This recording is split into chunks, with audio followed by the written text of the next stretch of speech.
Tenemos hambre de Cristo. Capítulo 18. La misericordia del Señor. Sé que si tenemos hambre de Dios, Él derramará sobre nosotros su misericordia. Pero esto es un aspecto del carácter del Señor acerca del cual sé muy poco. Y creo que pocos cristianos saben al respecto. Durante toda mi vida he experimentado y predicado mucho acerca de los justos juicios de Dios, el santo temor a Él, su justicia y su santidad, su aborrecimiento del pecado, pero ni he comprendido ni predicado mucho acerca de su amorosa misericordia. Estando en oración, el Espíritu Santo me habló claramente al corazón acerca de este asunto. Me dijo: David, en verdad es angosto el camino y estrecha la puerta que lleva a la salvación, pero no trates de hacer que mi camino sea más estrecho y más angosto de lo que mi palabra lo hace. En realidad, eso me impactó. Busqué mi concordancia y pronto descubrí cuánto dice la Biblia acerca de la amorosa misericordia del Señor. Una y otra vez podemos leer esas maravillosas palabras pronunciadas por Moisés, los profetas y los apóstoles. El Dios de ustedes es clemente, bondadoso, compasivo, deseoso de perdonar, lleno de misericordia, tardo para la ira. Véanse Éxodo 34:6, Deuteronomio 4:31, Joel 2:13, Jonás 4:2 y Romanos 2:4. Debo confesar que en realidad nunca me he imaginado al Señor así. Ese conocimiento de Él está en mi cabeza, siempre lo ha estado, pero en realidad nunca lo he experimentado en mi corazón. Moisés profirió enérgicas advertencias proféticas a Israel acerca del juicio inminente, pero tuvo también una gran revelación de la amorosa misericordia del Señor. En la nube de la presencia de Dios, el Señor le reveló su naturaleza. Y Jehová descendió en la nube, y estuvo allí con él, proclamando el nombre de Jehová. Y pasando Jehová por delante de él, proclamó: Jehová, Jehová, fuerte, misericordioso y piadoso, tardo para la ira, y grande en misericordia y verdad, que guarda misericordia a millares, que perdona la iniquidad, la rebelión y el pecado. Éxodo 34, 5 al 7.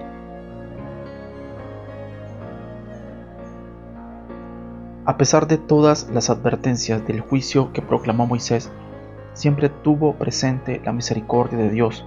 Dijo: si te volvieres a Jehová tu Dios y oyeres su voz, porque Dios es misericordioso, y Él es Jehová tu Dios, no te dejará ni te destruirá. Deuteronomio 4, 30 al 31.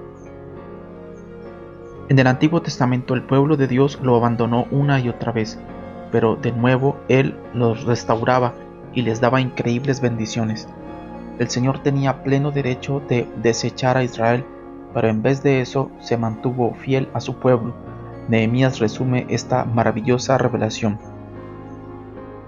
Pero una vez que tenían paz, volvían a hacer lo malo delante de ti, pero volvían y clamaban otra vez a ti, y tú desde los cielos los oías, y según tus misericordias muchas veces los libraste.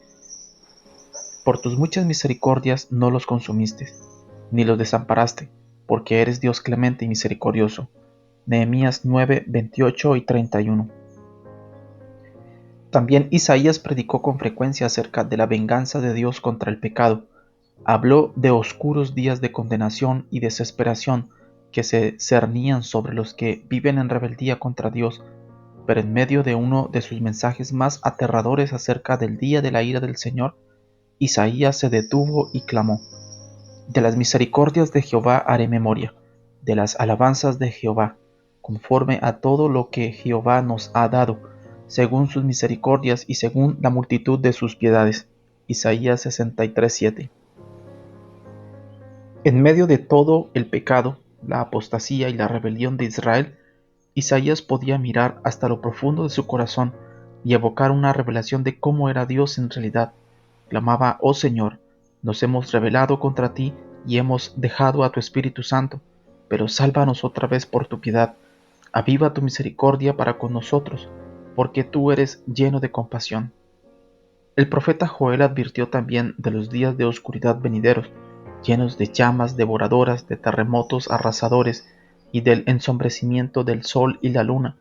Pero luego, como Isaías el profeta se detuvo y en medio de las tremendas advertencias acerca de la ira y el juicio profetizó: por eso pues ahora dice Jehová, convertíos a mí con todo vuestro corazón, con ayuno y lloro y lamento, rasgad vuestro corazón y no vuestros vestidos, y convertíos a Jehová vuestro Dios, porque misericordioso es y clemente, tardo para la ira y grande en misericordia, y que se duele del castigo.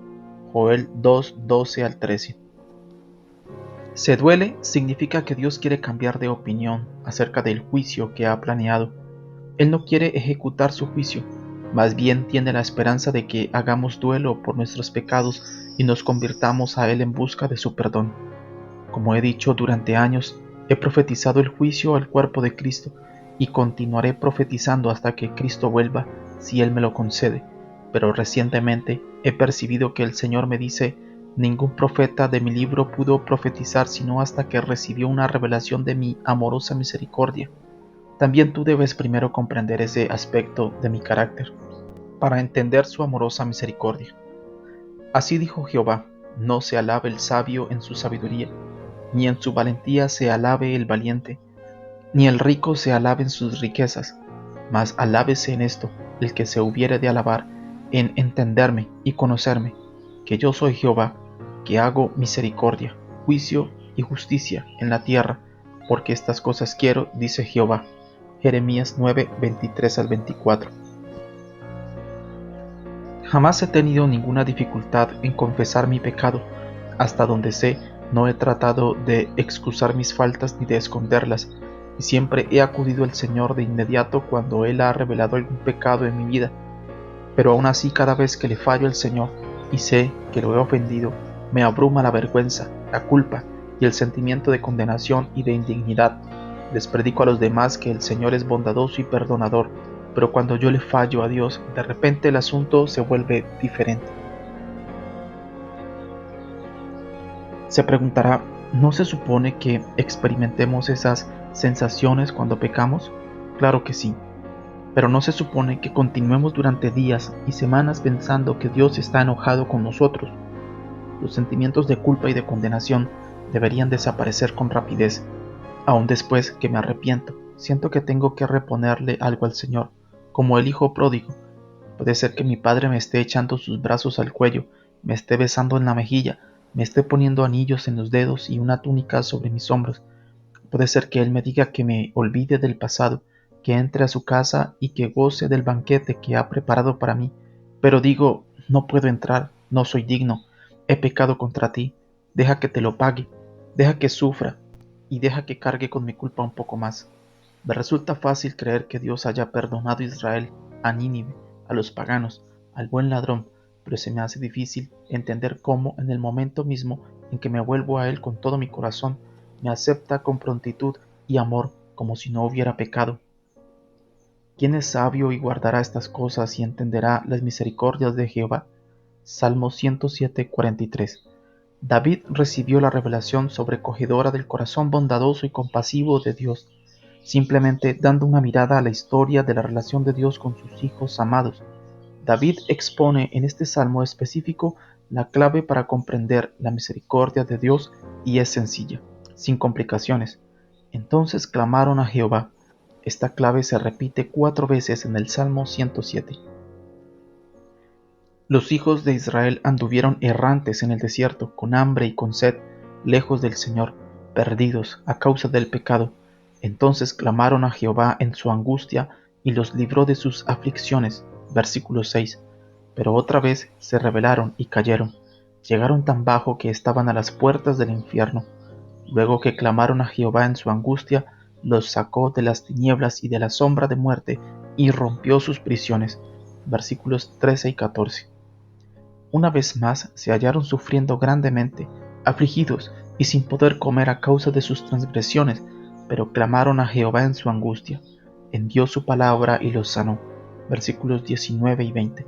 Cada vez que el pueblo de Dios no sabe qué hacer, cuando rugen las tormentas y la angustia le derrite el alma, entonces claman a Jehová en su angustia y los libra de sus aflicciones. Cambia la tempestad en sosiego. Versículos 28 al 29. He aquí lo que el Señor le estaba enseñando a David. Basta con que eches una mirada a mi modo de tratar con los hijos de Israel. Ellos me fallaron una y otra vez, pero cuando clamaban a mí, yo los escuchaba. Mi naturaleza se deja conmover por las lágrimas de mis hijos, y me muevo a compasión cuando ellos se vuelven a mí. El dolor por sus debilidades me toca el corazón.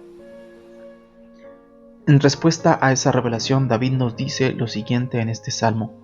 Vean con cuánta facilidad se conmueve el corazón de Dios, cuán rápidamente responde a los clamores de sus hijos. Sus misericordias no tienen fin. No tenemos que correr en busca de un consejero o llamar a un amigo. Sencillamente podemos buscar al Señor y clamar a Él, confesándole nuestros pecados. Él es un Padre tierno y nuestras necesidades lo tocan.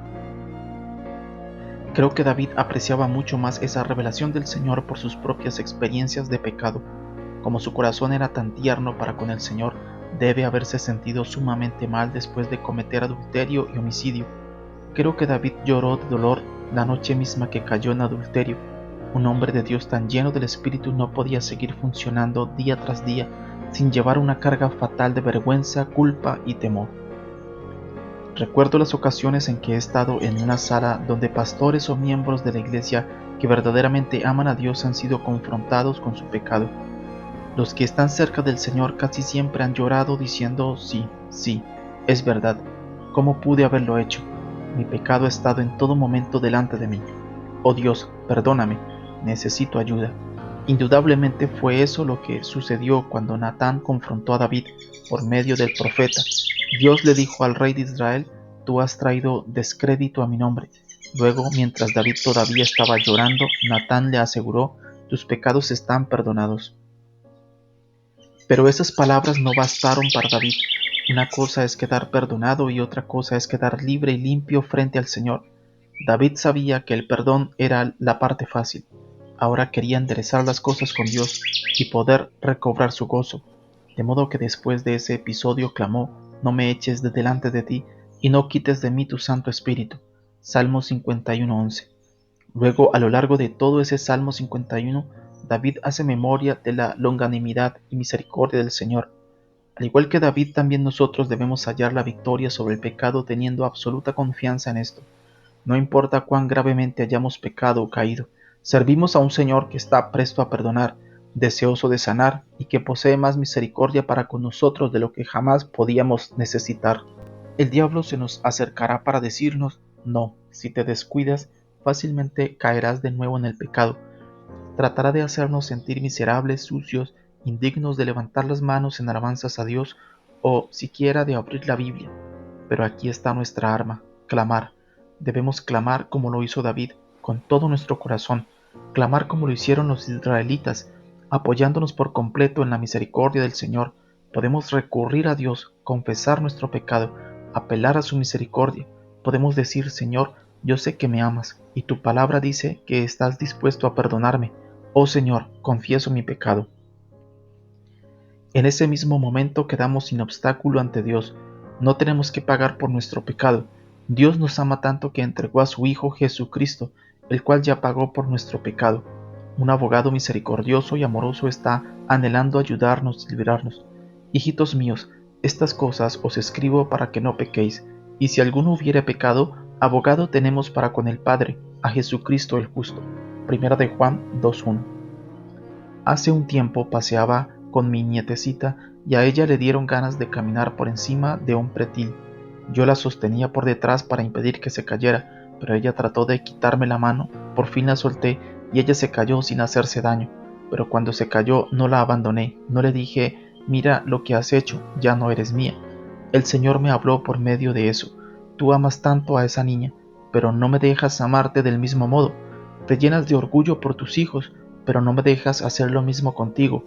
No mucho después de eso el Señor me habló otra palabra tierna al corazón. Me dijo, David, tú me bendices, tú bendices mi corazón. Nadie me ha dicho nada mejor en toda mi vida. Qué alegría saber que, como dice la Biblia, Dios se deleita en sus hijos, disfrutando de su misericordia.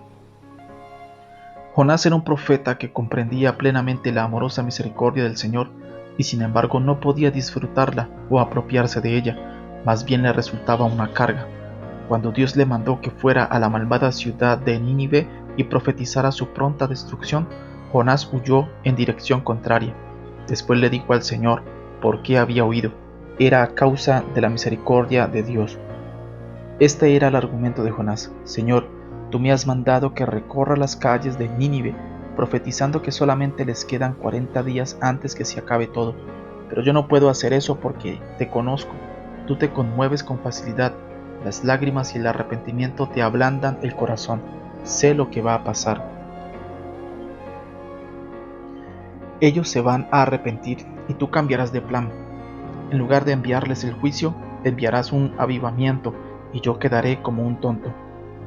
Jonás por fin sí fue a Nínive, pero solo después de pasar por el vientre de un pez grande, que lo vomitó en tierra seca. Al fin el profeta proclamó el juicio de Dios y desde luego Nínive sí se arrepintió, aun cuando el mensaje del profeta no mencionaba nada de arrepentimiento, solo de destrucción. Esos ninivitas malvados y endurecidos por el pecado lloraron, ayunaron, hicieron luto y se vistieron de cilicio, y hasta vistieron así a sus ganados. Fue uno de los avivamientos más arrolladores que se consignan en la Biblia. En medio de todo eso, Jonás se enfureció. Su oración debe de haber sido así: yo ya sabía que sucedería esto. Tú me mandas que salga a esas calles gritando juicio, sangre, fuego, y entonces ellos te invocan, y tan pronto como ves la primera lágrima cambias de idea. Ya lo sabía, porque te conozco. Tú eres tardo para la ira, deseoso de perdonar, presto a mandar la paz y la bendición en vez de la calamidad. Tengo que confesar que sé cómo se debe de haber sentido Jonás. Hace no mucho tiempo yo también pasé un poco de vergüenza. Nuestro ministerio advirtió al pueblo de Estados Unidos que Dios podía juzgar al país en el campo de batalla de Kuwait, en Irak, haciendo eco de la creencia de Abraham Lincoln de que toda guerra es signo del juicio de Dios. Proclamamos que Estados Unidos, como nación, no se había arrepentido y que los gobernantes no habían hecho un llamado a un arrepentimiento de toda la nación, y temíamos una gran efusión de sangre. Durante una de las reuniones de oración de los viernes por la noche en nuestra iglesia dije: ¿cómo puede Dios estar con nuestro ejército cuando tenemos tanta sangre en las manos? La Biblia está llena de relatos de cómo Dios abandona a sus ejércitos cuando las personas pecan como lo hemos hecho nosotros. Tenemos encima el juicio. Pero en vez de eso, la victoria llegó rápidamente. Después de solo 100 horas de combates en tierra, la guerra había terminado. Era uno de los conflictos más disparejos de la historia. Pronto recibí una carta de alguien que antes solía asistir a nuestra iglesia y decía: usted mintió, no hubo ningún juicio. Dios estuvo con nuestro ejército y no hubo millares de muertos. La advertencia que hizo no venía de Dios. Voy a explicar lo que creo que sucedió una vez más. El corazón bondadoso del Señor se conmovió fácilmente. Cientos de miles de soldados y creyentes en todo el mundo clamaron de pronto a Dios: ayúdanos, danos una oportunidad más. Muchas iglesias en todas partes del mundo efectuaron reuniones de oración clamando: oh Dios, perdónanos, límpianos de nuestros pecados. Un reportero en Arabia Saudita dijo: nunca había oído a tantos soldados orando o entonando cantos espirituales. Nunca había visto a tantos leyendo la Biblia. Parecía una iglesia. Creo que Dios fue movido a compasión, fue movido y tocado, porque Él está sumamente dispuesto a perdonar. Como Jonás, yo debí haber sabido que Él es tardo en enojarse y de grande misericordia, y que se arrepiente del mal. Jonás 4:2. En lugar de dejar caer su juicio sobre los Estados Unidos, Dios usó al ejército estadounidense como su vara contra Saddam Hussein. Nuestro bondadoso Señor se compadeció y cambió de plan, al igual que había cambiado su plan respecto a Nínive. Creo que fueron las lágrimas de arrepentimiento de muchos creyentes lo que produjo su gran misericordia. Ruego a Dios que la Iglesia no cometa el mismo error que Jonás y deje de disfrutar la misericordia de Dios. Necesitamos darle gracias a Dios por su gran piedad para con nosotros, pues Él oyó la súplica de muchos creyentes y respondió. El gozo y la misericordia de Dios. La Biblia dice que el gozo del Señor es nuestra fortaleza, y sin ese gozo no tenemos poder alguno para permanecer de pie. Debemos estar en guardia, porque los sentimientos de culpa y de condenación por el pecado destruyen por completo el gozo del Señor. Ahora bien, los que siguen aferrados al pecado y rehúsan volverse a la plenitud del Señor no tienen derecho alguno al gozo del Señor. En realidad, la Biblia dice que van a tener un rostro atribulado. Cuando Judá pecó, Dios dijo: haré que desaparezca de entre ellos la voz de gozo y la voz de alegría. Jeremías 25:10. Parte del castigo por el pecado es la pérdida de todo gozo. Cesó el gozo de nuestro corazón, nuestra danza se cambió en luto. Lamentaciones 5:15. El cristiano que tiene algo que ocultar no puede en realidad ocultar nada, porque el cambio causado por el pecado queda escrito sobre su rostro. Es evidente en su modo de caminar y de hablar y en su apariencia. Si uno le pregunta ¿cómo te va?, probablemente recibirá por respuesta pues más o menos, apenas me mantengo. No tiene un grito, una señal de victoria, solo una mirada de desesperación, tristeza y abatimiento. No puede haber gozo ni entusiasmo allí donde acecha el pecado. Si al tener hambre de Cristo nos hemos arrepentido del pecado, no debemos permitir que el diablo nos robe nuestro derecho a regocijarnos y estar alegres. Al aceptar el perdón de Dios, podemos adorarlo y alabarlo gozosamente. A lo largo de toda la Biblia, Dios derrama su óleo de alegría sobre los que aman su justicia. Alegraos en Jehová y gozaos justos, y cantad con júbilo todos vosotros los rectos de corazón. Salmo 32:11. Mas los justos se alegrarán, se gozarán delante de Dios y saltarán de alegría. Salmo 68:3. Gócense y alégrese en ti todos los que te buscan. Salmo 74.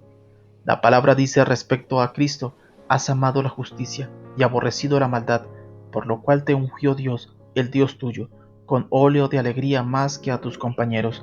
Hebreos 1:9. Algunos cristianos solo se imaginan a Jesucristo llorando en el huerto, sudando grandes gotas de sangre. Cierto, él pasó noches enteras en agonía, orando completamente a solas, pero creo que cuando él regresaba de esos tiempos de quietud con Dios, traía risa en su alma, podía aplaudir, danzar y alabar a su Padre Celestial. Las personas que han abandonado sus pecados y están caminando con el Señor tal vez tengan todavía muchos problemas sin resolver, pero hay en ellos tal impulso hacia el Señor, tal hambre de Cristo, que el resultado es inevitable. Experimentan un estallido sobrecogedor de alegría. La verdadera confesión del corazón y el deseo del Señor abren ríos de alabanza y una fuente de acción de gracias. Quizás el siguiente panorama le ayude a imaginarse con más claridad la amorosa misericordia del Señor. Supongamos que Cristo aparece en carne, vestido como un hombre cualquiera, y se sienta junto a usted en la iglesia. Usted es un cristiano derrotado, que está allí sentado pero herido por dentro, mostrando un aspecto sombrío, culpable de condenación y temor. Usted no lo reconoce y él comienza a hablar. ¿De veras amas al Señor?, le pregunta. Muchísimo, contesta usted. Has pecado, ¿verdad? Sí, responde con la esperanza de que no se trate de un profeta que puede leerle la mente. ¿Crees que Dios perdona a todos los que confiesan sus pecados y se apartan de ellos? Sí, pero yo he ofendido a mi Salvador, verdaderamente lo he herido. ¿Por qué no te has apropiado de su perdón? Si has confesado tu pecado, ¿por qué no has recibido ese perdón? Es que lo he hecho tantas veces. ¿Crees que Él te perdonará 490 veces, con tal que cada vez lo confieses y te arrepientas? Sí. ¿Incluso el asesinato, la homosexualidad, las drogas, los celos, el odio? Sí. ¿Aborreces tu pecado? ¿Todavía deseas tener comunión con Dios? Sí, claro. Entonces, ¿por qué permites que el diablo te despoje de la victoria de la cruz, del poder de la sangre del Cordero? ¿Por qué no te apropias de su alegría?